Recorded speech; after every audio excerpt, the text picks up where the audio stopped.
Hello, everyone. Welcome to the Alpha Strike podcast.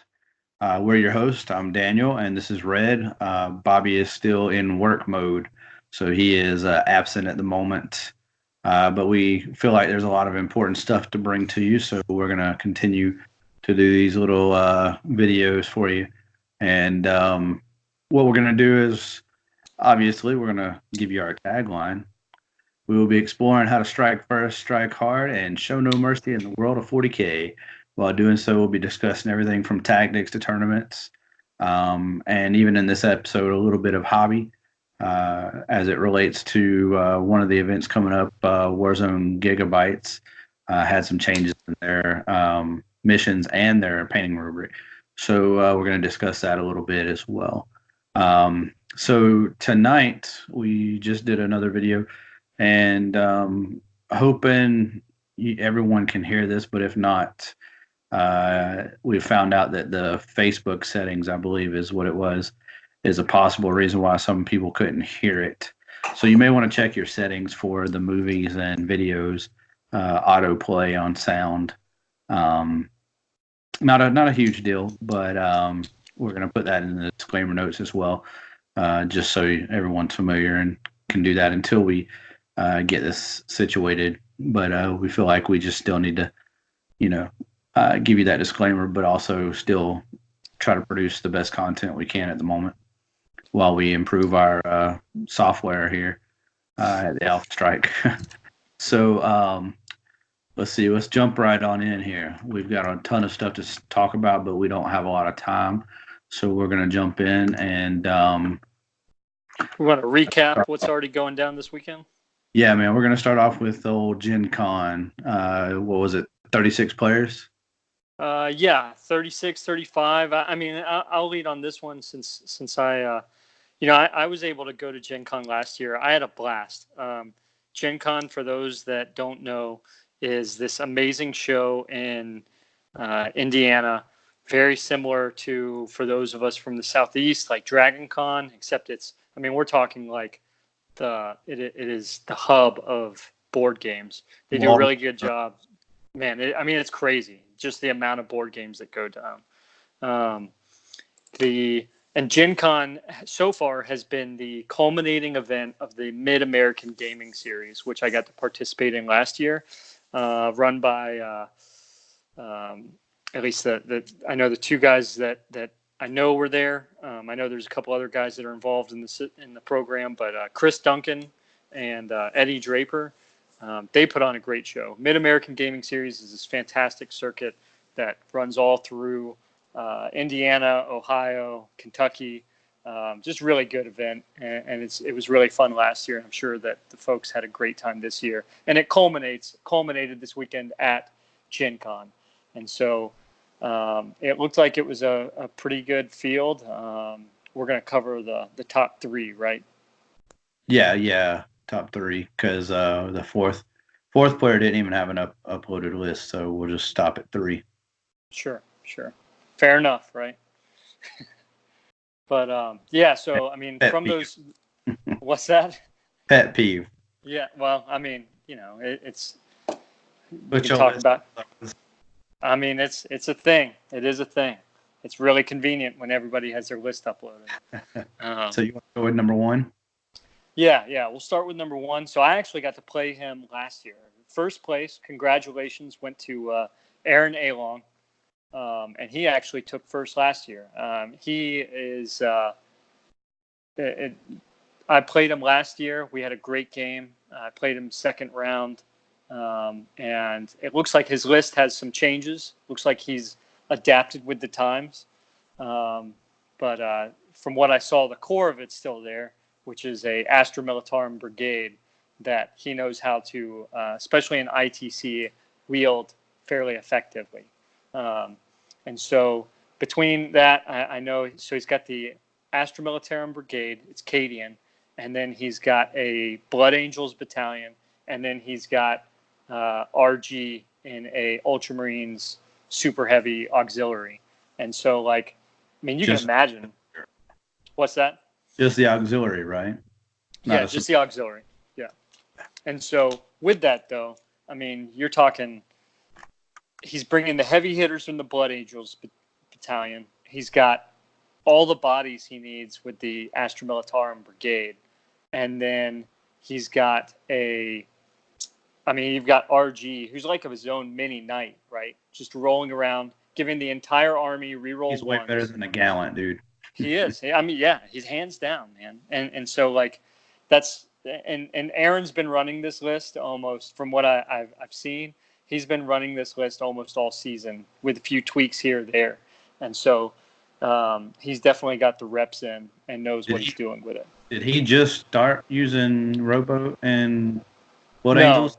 No. So like from what I saw from Glass City GT and from elsewhere, he's been using those pretty effectively. That's been a running thing. So okay, I was just looking up his ITC. Yeah. No, yeah, he from everything I've seen from his list, and I've been keeping up with the Mid American Gaming Series. Yeah, he's been playing he's been playing an Imperial conglomeration for quite some time. Oh. Then we have number 2, right? Number 2 is Chris, right? Yep. Yeah, and he was playing an Eldari list. You want to go down that one? Yeah, so Chris Kempe, or Kentrup, I'm sorry, butchered his name there. It's the flyer list, but it has a few modifications. Run an Eldrad, a Warlock Guardian, so basically doing the Guardian Bomb, and then he's got the Artarkon Skyrunner with the Reaper launcher, which is kind of weird. Farseer on Skyrunner. He's got Hornets, which I would love to try to make work myself, and Wind Riders. 2 squads, 1 small, 1 big. I mean, yeah. So I'm familiar with the Skyrunner with you said the Reaper launcher, right? Yeah. I mean, that's what I ran at Warzone. It's because when you look at it, I mean, it can have the Reaper launcher or you can have like the fusion gun, and so you kind of weigh it out. And it's nice when he's got that range sometimes, especially if he gets out of position. It's something worth. If you've got somewhere to put some points, it doesn't hurt you. Is it the most optimized at all times? Like it's not, but I'm sure. Like you said, he's got Hornets. He's got a lot of mobility. So sometimes being able to reach out and touch with that Autark at, if he moves, he's still just hitting on 3s, re-rolling 1s. So right. So he took second, and then we have third. Yep, Stephen Pamprine, right? Yeah. Running Orcs, and so he had. I'm looking at it right now. I mean, running the dreaded big mechs with the shock attack guns. I see 1 shock attack gun, and then he had the custom Mega Blaster. Do you know what that one is? Yeah. The custom Mega Blast is the super shock attack gun. Yeah. Oh man, yeah. So war bosses, and then he had looks like at least 60 Gretchen, 30 boys. That looks like 60. 110 Gretchen. Wow. And then some flash kits.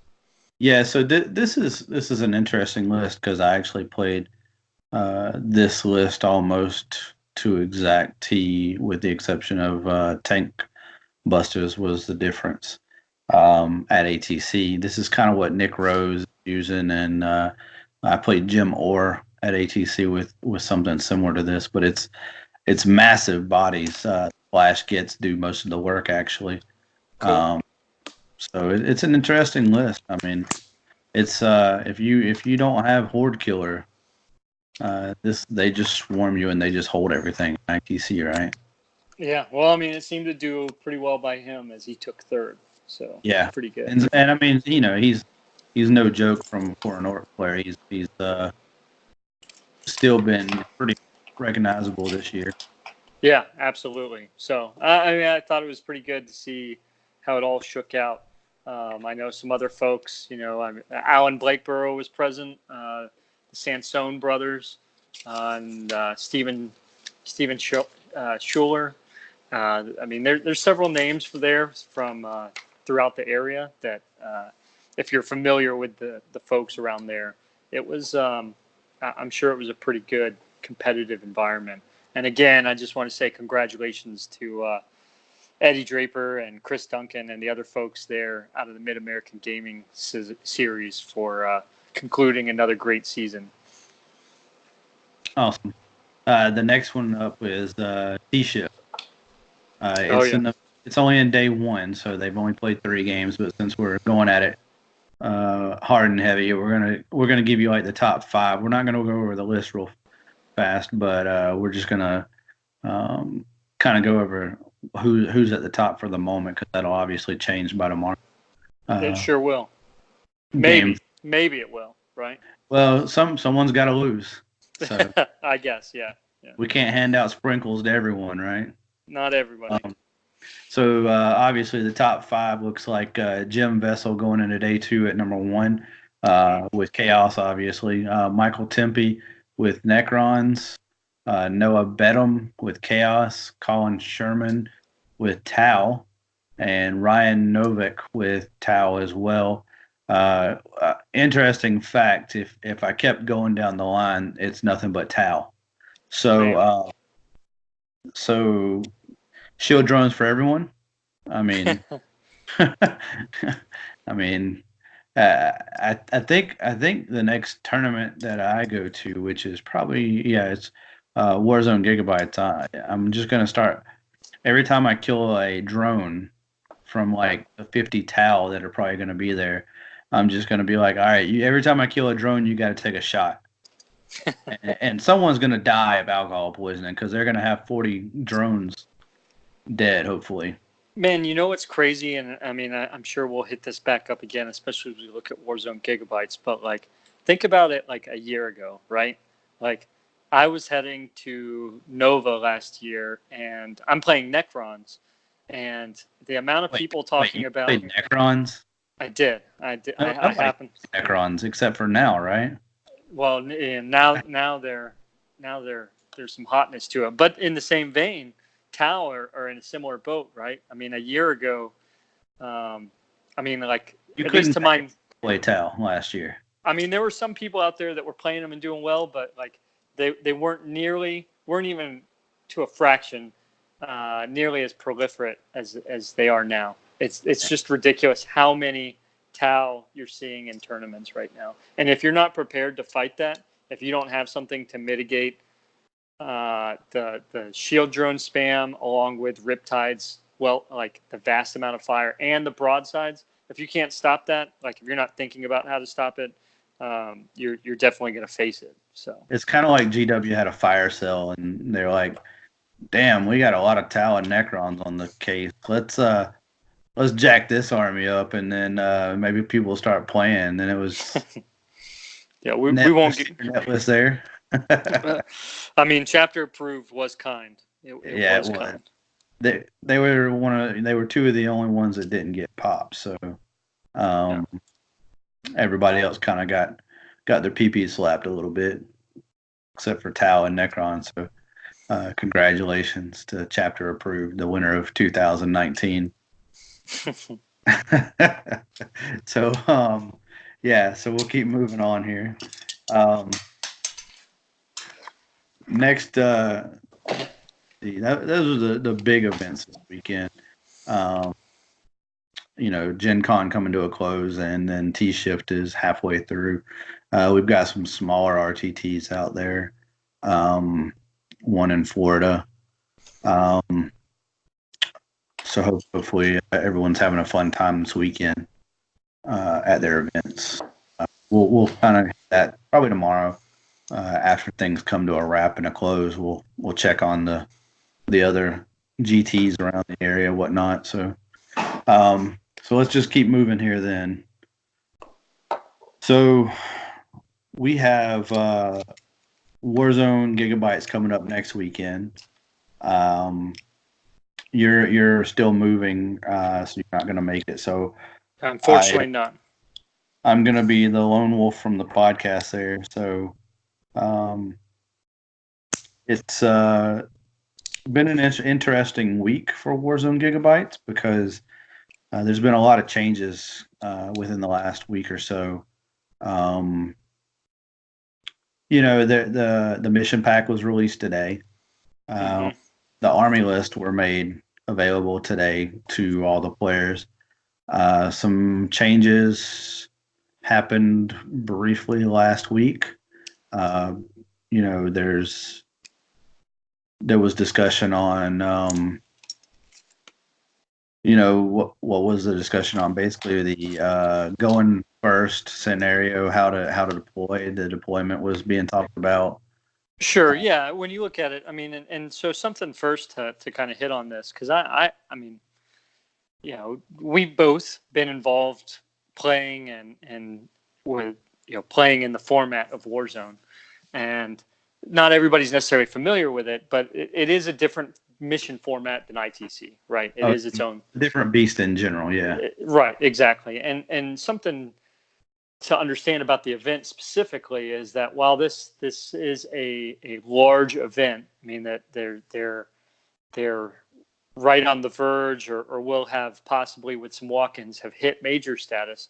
Um, this event is the testing bed for Warzone Atlanta, and so when it comes to these changes, like it's something to embrace because and it's something to provide the general staff and the folks that are running Warzone feedback on, if you like this or didn't like this, and give that constructive criticism as to why you liked it or why you didn't like it, because this event is the test bed for Warzone Atlanta and the changes to come in the Warzone Atlanta or the Warzone mission packet. And so some of the stuff that you saw with the changes, like if you see the mission packet today, which is available on their website, we can probably forward that or include the link or something in our comments for this show. But they're including like it's set deployment zones or the deployment types for the The rule, missions. yeah. Yeah. And so with that, there's some nice convenience to that, especially, so it's being done at Giga-bites, which is an amazing store and has plenty of floor space. It's where we've done our Alpha Strike RTTs so far. Um, and then with that, when you kind of put out that, like, there is some streamlining to it. And I know some people might not appreciate the mandated setup, but at the same time, um, they have put some thought into it to the degree that, like, if everybody's doing the same mission or same deployment type, it's kind of weighted in such a way that, like, the ergonomics of where you are in the room versus the table and everyone else around you, it does help kind of make that more convenient because everybody knows kind of where they are and you're not all bumping into each other because hammer and anvil has you one way versus another way or something like that. So there's some other stuff to it. I the a big thing that I've been talking with some of my friends that are practicing for Warzone Atlanta is to understand the margins of victory, right?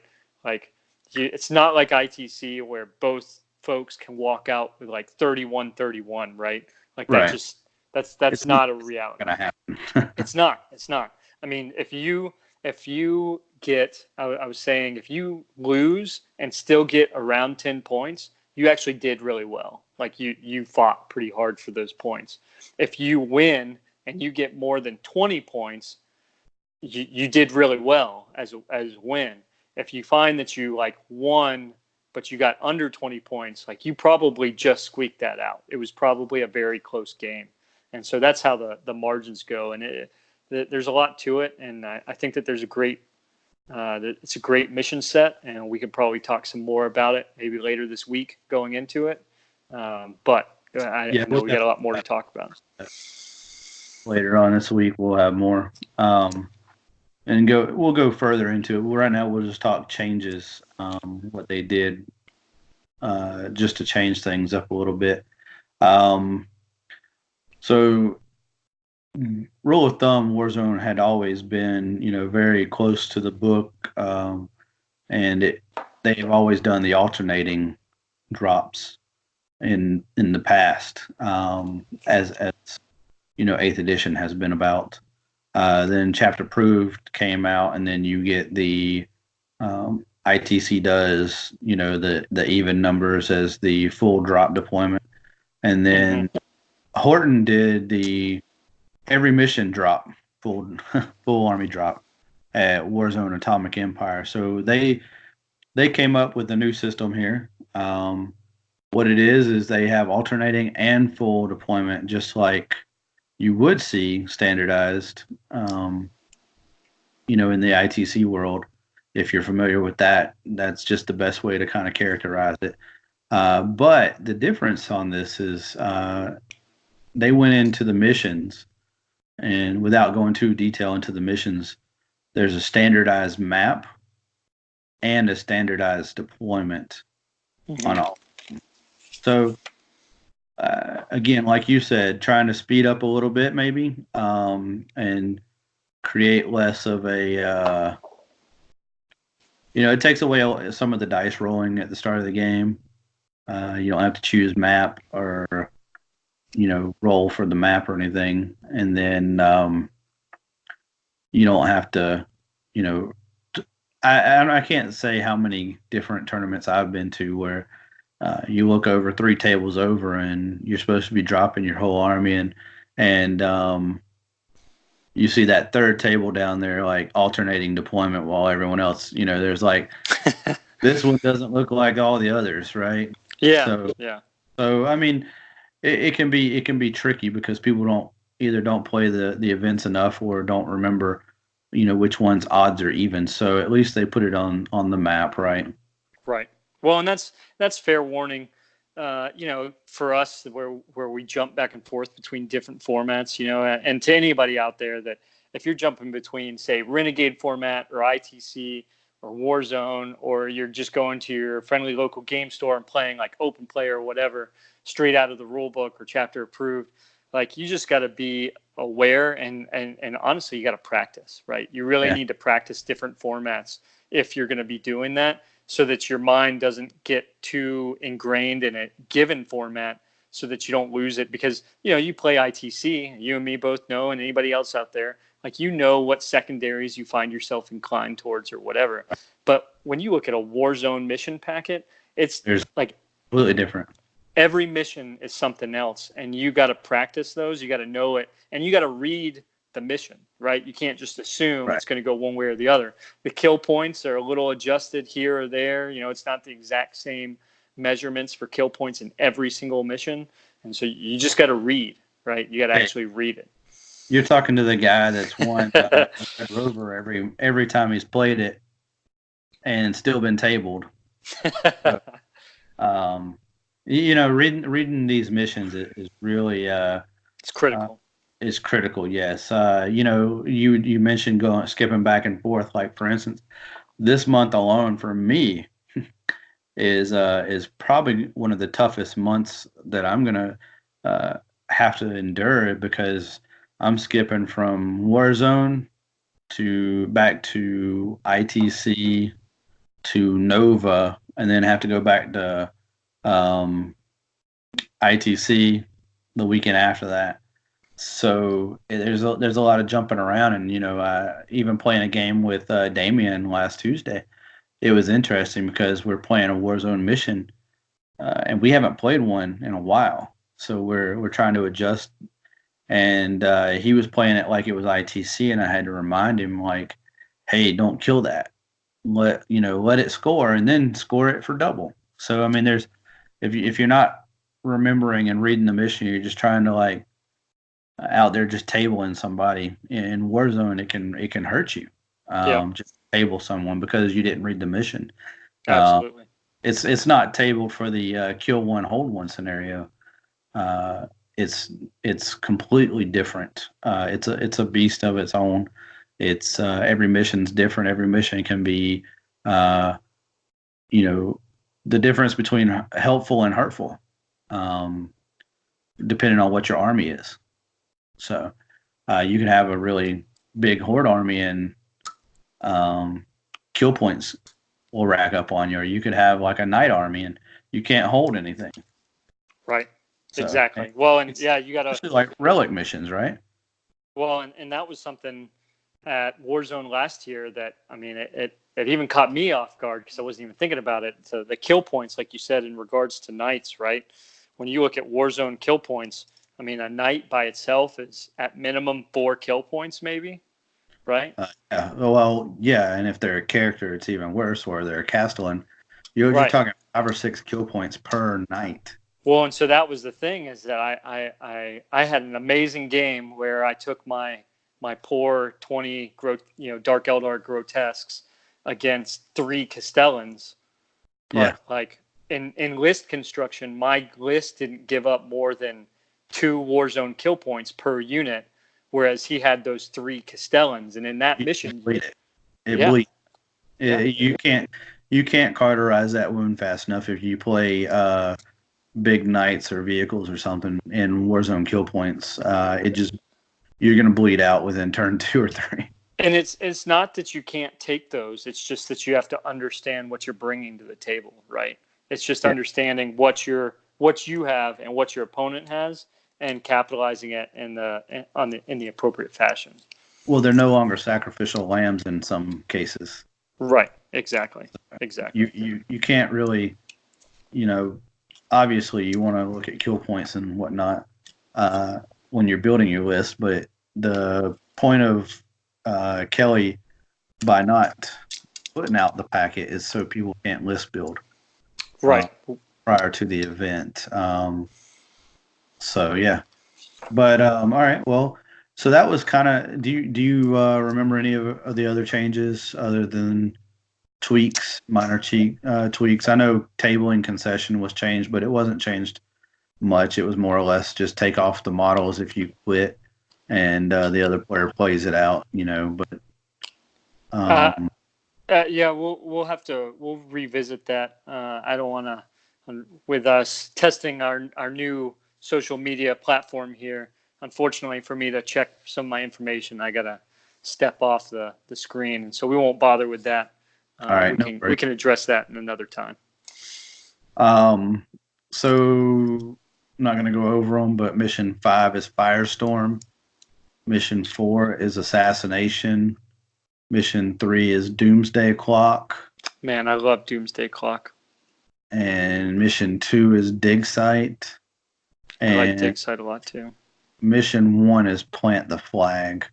So if you're going to be playing in Warzone Gigabyte, go download that and look through them and study them.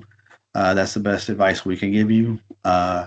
Make sure you're aware of primary, secondary, all that good stuff, and then um, you'll be ahead of the curve. Trust me, especially when it comes time and you're talking with your opponent, because you don't have to pick anything, but you do have to make sure that you're reading the mission to play it.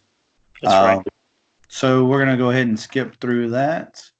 I'm gonna close that out here, and we're gonna go off to list. We picked out a couple of lists that we thought were kind of cool and dangerous as well. The ones to kind of look after and look out for. All right, so the first one we got is Colin Watts. This is kind of funny because me and him kind of built the same list and showed it to each other, and he's actually going to play it. So he's playing all the under priced units in the game at the moment. So it's 3 Palace Grav tanks, Polaris Praetor with obviously the -1 flag, Trajan, a shield captain on bike, 3 Grav tanks, and then he jumps into the world of AdMech. He's got a battalion of Dominus, Enginseer, Rangers, and more Rangers. Yeah, but Four. here it comes. Here it comes. Yep, here it comes. These vehicles, I can definitely say, are probably going to get neutered sooner than later. But the Scorpius Disintegrator ×3, and he's running them with the Fahrenheit cannons, which is my choice of weapon on it. And I think I know because I've been talking then with some other folks, but can you just remind us what that one does? Yeah. So the new disintegrator one, it's the small tank that's the heavy version of the transport. It's got three Cognis heavy bolter or heavy stubbers. So that's 9 shots per. Okay. Then it has the missiles, which are strength 7 D6 missiles. Then it's got basically the relic battle cannon on there. It's D3 shots -3, 3 damage flat. Wow. It's strong and it ignores any moving and firing. So with the Dominus around, you're hitting on threes. You can make it hit on twos with the stratagem. So again, you're talking 6 Calidus tanks almost. I mean, that's that's what this list is. Wow. It's Wow. it's strong on paper, but we'll see what happens with Warzone missions because again, they have 12 wounds, so they're all worth 2 kill points at least. Yeah. So if there is a list at Warzone Gigabytes with 2 Castellans, there's a ton of knights. So a bad matchup could rickroll this list, unfortunately. Sure. I mean, but you've played AdMech, right? You played them at ATC, right? So Yeah. like, I admit I haven't played AdMech since 7th edition, but I mean, what's stopping you? Canicles affects these things, right? Yeah, the canicles even affect these things. But there's not a whole lot of maneuvers around the canicles. The canicles really once you're outside of plus cover save basically Right. Shroud Song, you're talking +1 or reroll ones mostly for shooting and For fight. shooting. Yeah, that's kind of what I was thinking. I mean generic stuff. So I mean outside of Shroud Song, canicles are not too strong now. They used to be super good when you could mix and match and whatnot, but Sure. he's going to do well. He's going to do well. Bar hitting a brick wall, such as 2 Castellans that if they got first turn, they shred this list. I mean, and that's out there, isn't it? It is, yeah. Sure. There's a list with two Castellans and a Gallant and I think Guard, but there's a lot of Crast Knights out there, with Meltas and Gatlins and stuff like that. So it's gonna be a good list. I'll tell you. Yeah. I feel strong about it. Let's see. Next here. Stephen Mitchell, right? Yeah. So Mitchell, he won Warzone Gigabytes, and you played him at Warzone Atlanta. Yeah. But very well. He won our event, the Strike event. So we pulled him into this just to see what he's doing nowadays. He left the Dark Forces of Chaos for the Underhive of Imatech. With the Necrons. Playing with the Necrons here. Yeah, so I'll let you go over this one. Okay, so I mean, this is it's a pretty solid list, right? Especially in current meta with Necrons, takes advantage of exactly what I was talking about when it comes to chapter approved, and that a lot of the vehicles came down. And so when you look at it, he's got 3 Doomsday arcs and 2 Tesseract arcs.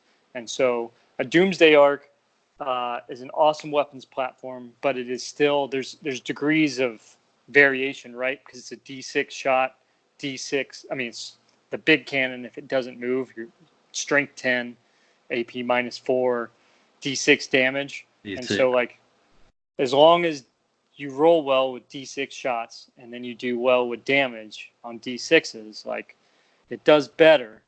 But the way that I've always felt more comfortable with it is that if you roll with 3 Doomsday arcs and then you've got those 2 Tesseract arcs, when you've got 5, now Tesseract arcs their big gun is strength 8, but that's still D6 shots, D6 damage. But they're mobile as hell. They're very mobile. I mean, and they're great. And you're really, when you look at a Doomsday Arc, it's not just that big cannon. It's also got, it has 10 rapid fire shots coming out of it. Gauze, strength 4, AP -1, 1 damage, but that's 20 within 12 inches. 20 shots within 12 inches. Right. So it's really like it's nothing to scoff at. And then of course the Tesseract arcs have the Tesla cannons, and then you get to really like the kind of deceptive meat of it, right? Because that's a big component of firepower that he's got right there, but that's not everything. It really is when you look at 30 Immortals, and anybody that's faced this core box of Immortals, 30 Immortals is just so many Tesla shots and what it's capable of. He uses one of my favorite models out of the Necron army that, it comes off the shelf, he goes back on the shelf, it comes off the shelf, but the Deceiver, man, as far as the Satan go, the Deceiver offers so much strategic flexibility in the fact that he picks up D3 models and himself and moves them at the beginning of the game, and they have to be outside of 12 inches. But when you've got, blocks of 10 Immortals that are, every Immortal is putting out 2 shots at 24 inches that can double up, or it doesn't double up, it creates 2 extra hits when you score a 6 plus, right? And so you've got Emotech, and so Emotech can My Will Be Done 2 units, and so that puts them at 2 units at +1. So that means as long as the target isn't -1 to hit, they're proccing on 5s and 6s. And then if he does the Sawtech stratagem, which is for 2 CP, if you essentially wound a unit, it allows the rest of the army to be +1 to hit against that unit. You're talking about those 2 buffed Immortal units are now proccing Teslas on 4s, 5s, and 6s, which is crazy. They will, that there's a lot of potential for a pretty significant alpha, but he doesn't even really have to use the Deceiver to get them there because of that 24-inch range and their assault weapons. They sure with My Will Be Done, they'll only move 6 inches. Immortals are a little slower. Well, Necrons in general moving at 5 inches, 6 with the My Will Be Done. The Deceiver could move Doomsday Arcs and Tesseract Arcs if it wanted to.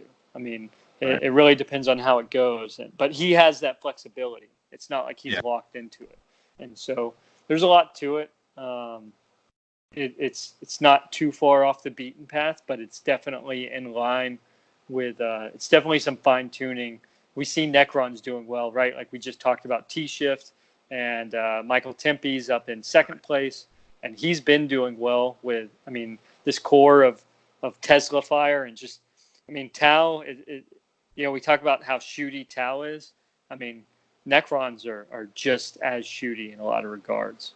It goes back to kind of what we were talking about the other day was, 40K now, right this moment, is about quantity, not quality. So when you're slinging bucket dice, that's kind of where it's at. Well, it's a winning. It's definitely something to consider. I think elite units have always made it difficult to a certain extent, and to one degree or another, if you always could put more dice on the table, you knew you had more of a chance, obviously, right? And I'm sure some folks like over at Variance Hammer or whatnot could probably go far more into the weeds on the statistical part there. But we do know there is some value to just throwing more dice at whatever your problem is, and the Sawtech Necrons definitely take advantage of that. So just something to keep your eye on. Stephen Mitchell's really he's definitely not to be taken lightly. All right. So of note at Warzone Giga, interesting. There's no Aldari in the whole, 50 plus, almost 60 players. There are 2 Space Wolf players. The only elf type players are 1 Drakari, 1 Harlequin. So who's going to be best Eldar? Nobody. Which is very strange.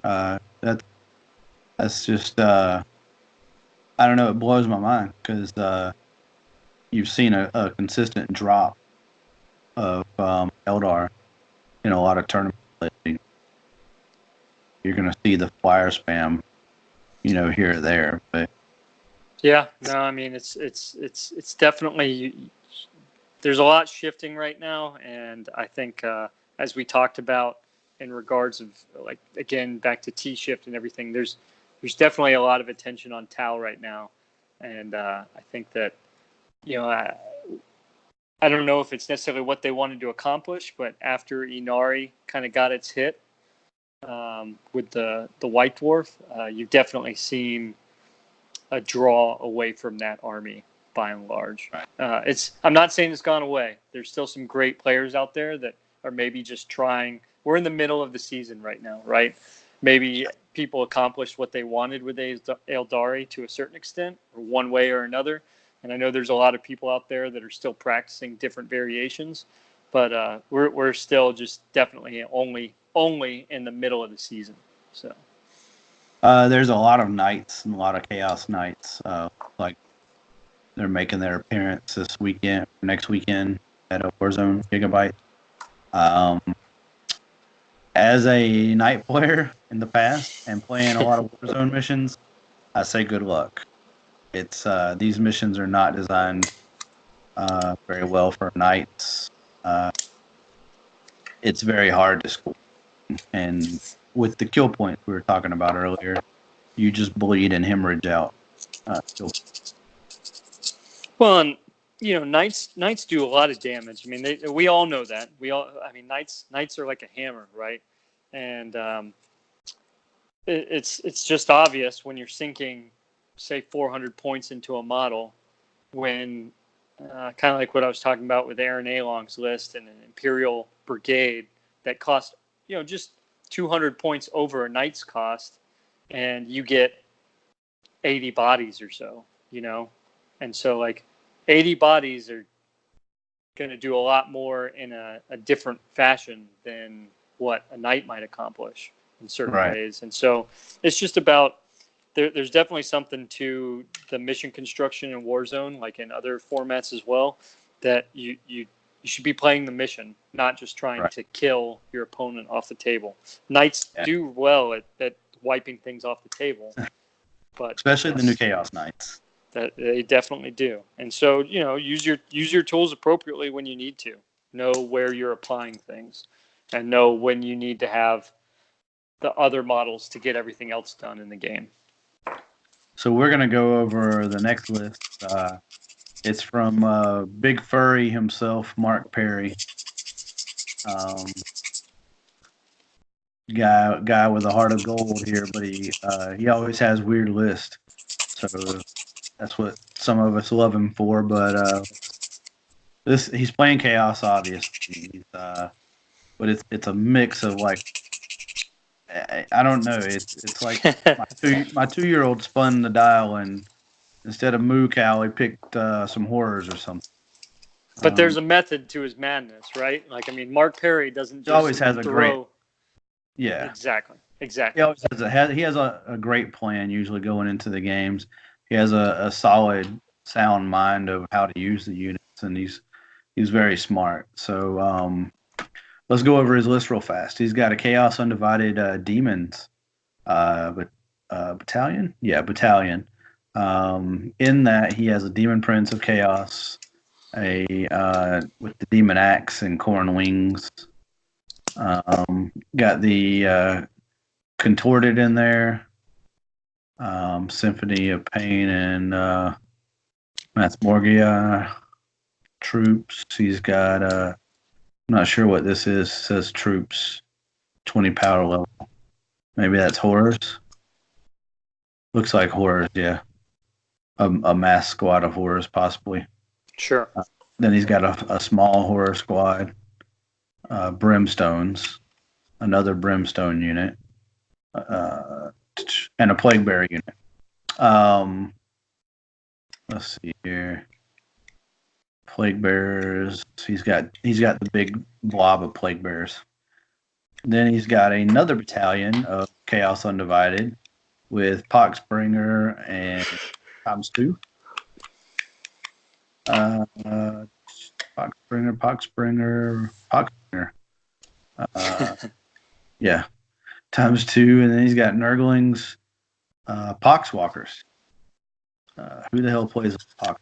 Okay, two. He's got two squads of those. Then he's got the old trusty Foul Blight spawn times two in a mixed attachment. That is. Then he's got a Supreme Command with Thousand Suns with Armon, Demon Prince, and a two Demon Prince. Old Faithful. Old Faith, yeah. The just add Thousand Suns. Everything else just fluff it out. Plague Bears and Thousand Suns, whatever else you want to play. But he does have his list is at 1642, so he's gonna summon something. Yep. Um, I mean, the guy knows what he's doing, right? Like, at no point would you expect, if I ever saw Mark Perry walk up to a table and he just started putting stuff down, if you can't make sense of it, you better figure it out real quick, because he's going to catch you off guard. I mean, me and him played at Warzone last year on the stream, and the Possessed came out of left field and they were trashing stuff. So he's not an imitator. He's usually coming up with great ideas. So we'll see how this plays out. I'm interested to see what he's going to summon with 358 points in summoning. There's a lot to that, man. Maybe a greater demon. That would be cool. Maybe old trusty corn stuff. Yeah, I mean, could be more Plague Bears, could be more horrors. Who knows? Could be whatever.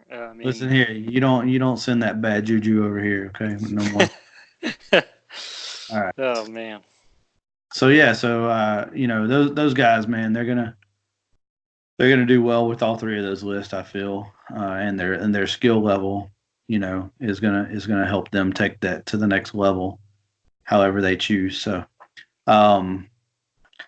so that's kind of we picked a couple of lists out of there. I think that's those are three solid players with solid list.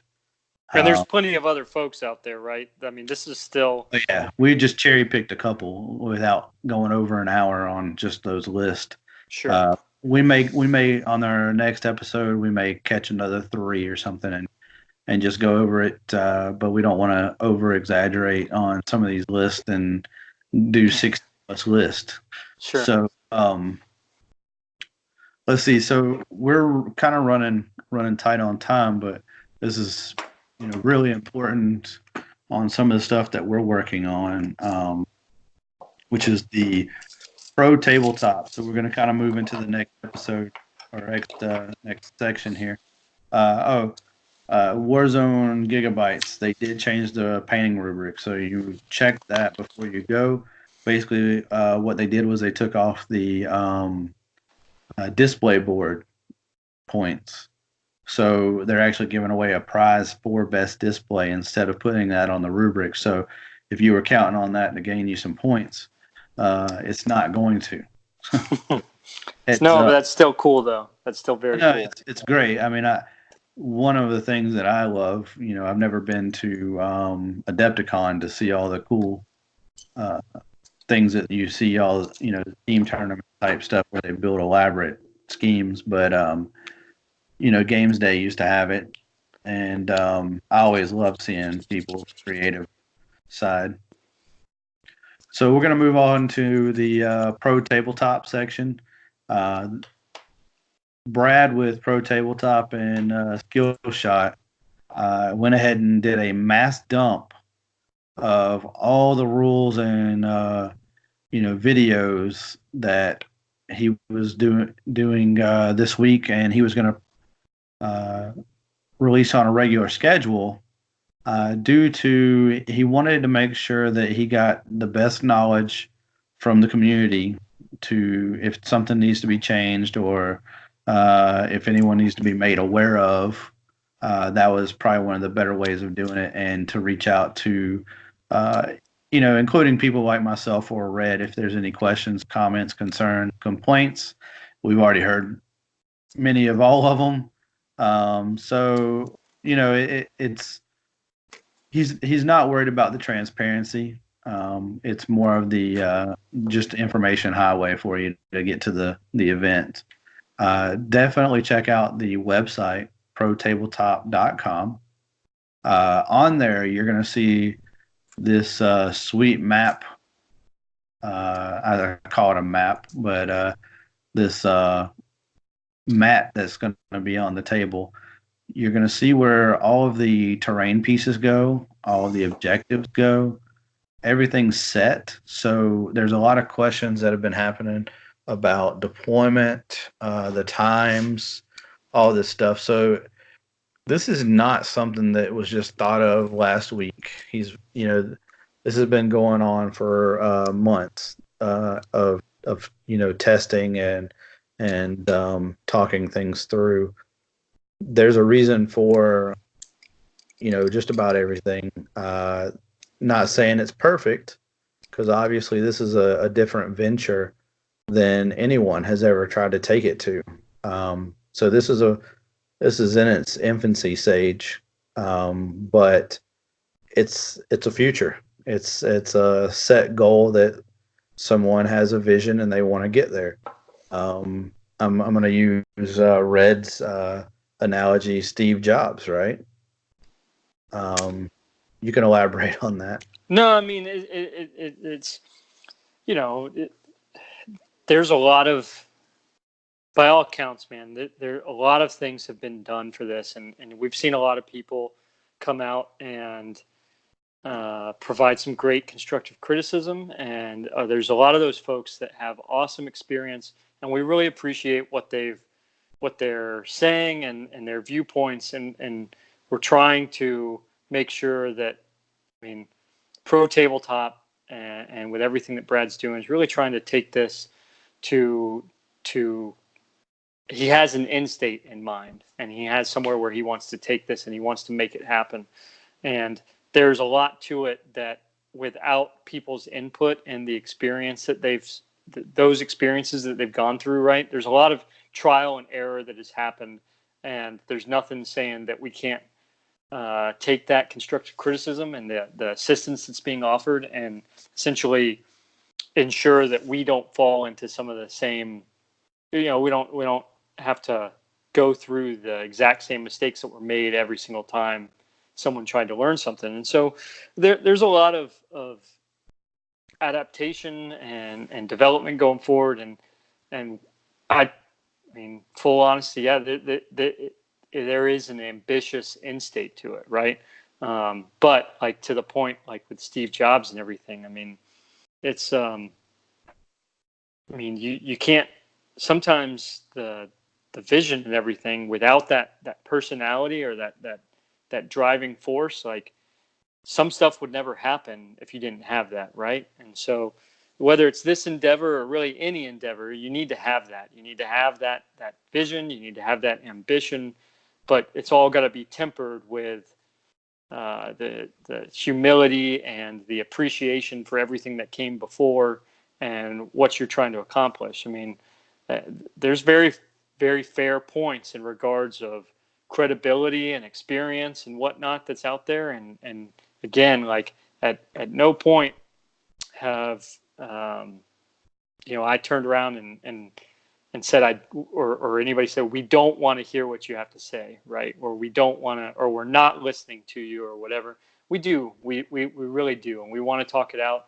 There's just, with what we've got to do, there's a way to talk about it and there's ways not to talk about it. And we would like to communicate openly with folks on good, appropriate channels to do that. And so it is definitely an endeavor, and you can see all the stuff that's in the videos, right? Totally worth watching and seeing what Damien and Brad and Thomas have to say. And we appreciate all the feedback that might come from watching those, because there's a lot of information to it. And we still have until, I mean, the event's December 6th through 8th, right? And it's going to happen. And we would appreciate all the assistance leading up to that point. There's nothing saying that um, there's nothing preventing us from continuing to improve. Nothing's forcing us into a rut that we can't all successfully come out of, right? I think that's just important to kind of keep in mind going forward. Yeah, I mean we're not elitist as players or TOs or anything like that. We we love the fact that there's a lot of great people in the community um, that have come forward and started discussing things further. And the reason is they also want to see the community strive, and they don't want to see anything hearts get broken or anything like that. But there's then you're going to have dinosaurs, right? The dinosaurs are going to dino, man. They're gonna play the garage hammer. That's something that is beautiful about the game. It's you can play it several different ways, but I think the idea that a lot of competitive players, which obviously has sparked in the scene, wants to see it go further. So the best way you can see it go further is offer uh, constructive criticism in the best ways. Support your local, obviously, but then again, support the big events that are trying something new. I mean, when's the last time you put forth an effort to run an event, much less a big event where you're fronting uh, 72 tables of terrain and mats and trying to get quality judges and you're going to stream it? I mean, all that takes time and money. I mean, for anyone that doesn't or has never done this before, it's a labor of love as well. So you have to love the game and where you want to see the vision go. Some people just don't have vision, which is nothing wrong. I mean, they can do what they want. Um, this is a big deal. This is groundbreaking in a lot of different ways. It could change the way that the game's played, obviously, and some would like to see it that way. Some would not like to see it that way. Everyone has an opinion, good or bad. And if you have any questions, comments, opinions, concerns, hit us up. Let us know. We can also relay it to anyone else that we're working with at Pro Tabletop. Um,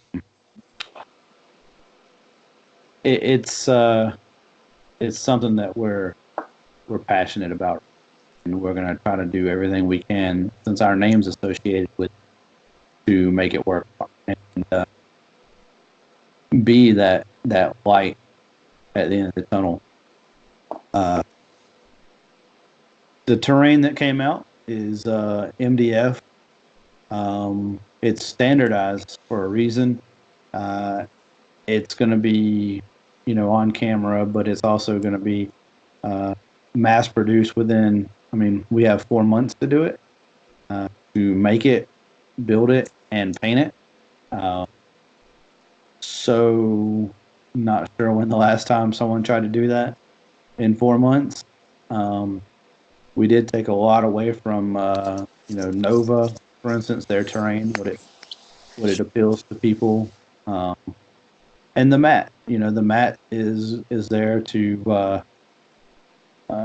It's dotted and guided and lined for a reason, to help speed up the process. And if you're going to go pay $200 for a tournament, in my opinion, um, usually people do their homework for something like that. They don't just throw money at it and hope to get a bag of chips out of it. But usually they do their homework. They have played in a couple of tournaments where they know what they're doing. The judging is going to be active reffing. Um, I feel like this thing's going to sell out pretty fast. It's going to be a big deal, and it's welcome to the new age kind of. So, anything to add? I mean, man, there's we might need to.